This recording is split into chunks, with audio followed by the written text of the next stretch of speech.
चकी versus चुड़ैल part 2। अब तक आपने देखा कि कैसे देव को तहखाने में एक भयानक दिखने वाली डॉल मिलती है और वो हर समय उसके साथ खेलता रहता है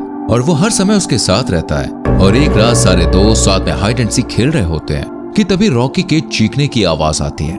अब आगे रॉकी हॉस्पिटल के बेड पर लेटा हुआ है। उसके शरीर पर कई जगह चोट लगी हुई है और पास ही खड़े तीनों बच्चे रो रहे होते हैं। तुम बच्चे रात में कुछ भी करते हो, तुम्हें समझ नहीं आता। 12 बजे रात में हाइड एंड सीक खेलने का कौन सा समय है, बताओ जरा मुझे। जो हो गया सो हो गया, बच्चे पहले से ही डरे हुए हैं, अब उन्हें डांटो मत। पापा, मैंने ना वहाँ किसी को महसूस किया था, जैसे कोई चाकू लेकर मेरे पीछे घूम रहा हो, कोई हमें घर में ढूंढ रहा हो। सब इस भयानक सी दिखने वाली डॉल का नतीजा है। सारा दिन इससे बातें करता है। अब तो मनगढ़ंत कहानी भी बनाने लगा है ये। आंटी ये सही कह रहा है, हम सब ने भी ये महसूस किया था और मुझे लगता है वो उसी इंसान का काम है जिसने रॉकी को घायल किया है।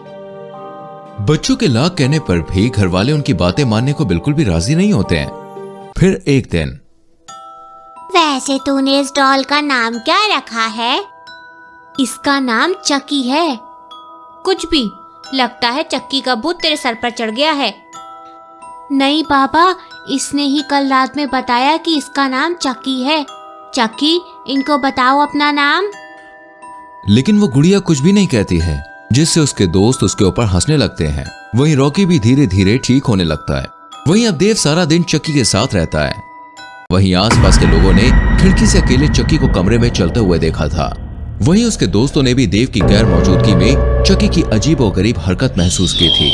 ऐसे ही एक दिन जब मालती खाना बना रही होती है, तभी चक्की चाकू लेकर उसके पीछे आके खड़ा हो जाता है और जैसे ही वो मालती पर हमला करने जाता है, तभी मालती पलट जाती है और वो एक निर्जीव अवस्था में हो जाता है।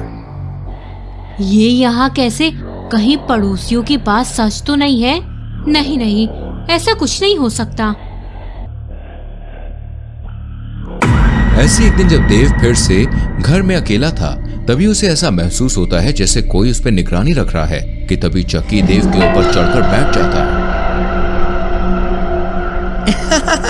मैं इस दिन का तो इंतजार कर रहा था कि कब मैं पूरी तरह से शरीर पर कब्जा कर सकूं।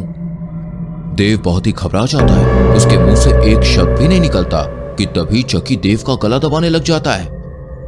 ओम ह्रीं क्लीं चामुंडाय नमः, ओम ह्रीं क्लीं चामुंडाय नमः। बस आखिरी मंत्र और मैं तेरे शरीर में ओम ह्रीं क्लीं चामुंडाय। इसके आगे चक्की कुछ बोलता है कि पीछे से एक चुड़ैल आती है और चक्की की पीठ में चाकू घोंपकर उसे मार देती है। ये सब देखकर देव बिल्कुल हैरान हो जाता है। वहीं चक्की खून से लथपथ जमीन पर तड़पने लगता है। तूने ये ठीक नहीं किया, मैं फिर आऊंगा। ओम ह्रीं क्लीं चामुंडाय नमः। इतने में चक्की मर जाता है। तब तक घर में मालती और सुरेश और चारों बच्चे आ जाते हैं और वहां इतना डरावना मंजर देखकर सब बिल्कुल हैरान हो जाते हैं। आप लोग मुझसे डरो मत, मैं किसी को कुछ नहीं करूंगी। मैं बस एक छोटा सा काम निपटाने आई थी। अब मेरा काम पूरा हुआ।